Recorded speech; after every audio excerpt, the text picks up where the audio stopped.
face on a giant poster. Tonight we're having oysters with the Kobe steak in the toaster. Waiting to feed my lions and shit, you better deal with it. Wait here, I'm about to pick up Scarlett J and then Natalie P.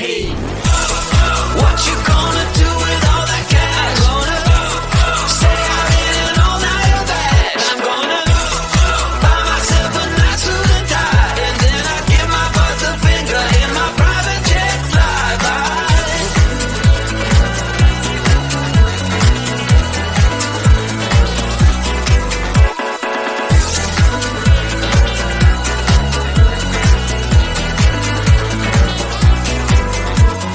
What you gonna do with all that green? I'm gonna feed my monkeys with it.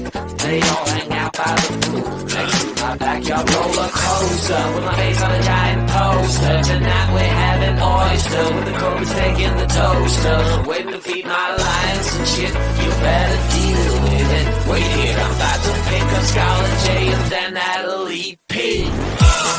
What you gonna do with all that cash? Gonna stay out in an all-nighter bag. I'm gonna buy myself a nice suit and tie, and then I give my boss the finger in my private jet flyby. What you gonna do with all that cash? Gonna stay out in an all-nighter bag. I'm gonna buy myself a nice suit and tie, and then I give my boss the finger in my private jet flyby.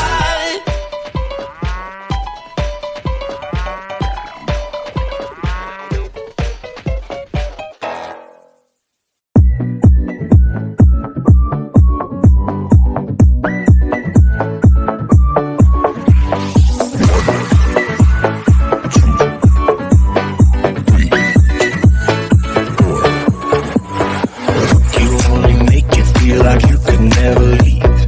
Do the same, we can't go back. This is all we need. Follow me to make believe and make your dreams come true. This night means forever, and so does me and you. We say we love, we say we love. We gave it all, we gave it all. We say we love, we say we love. But we were just innocent until something better came along.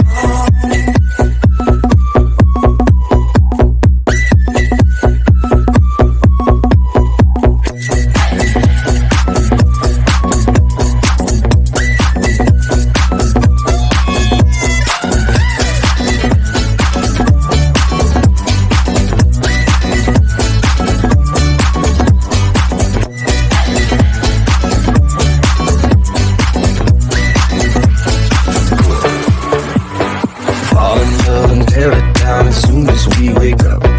Promise you the world tonight, show you what I've got. Your body speaks my language and you read it like a book. This night means forever, and so does me and you. We say we love, we say we love. We gave it all, we gave it all. We say we love, we say we love. But we were just innocent until something better came along.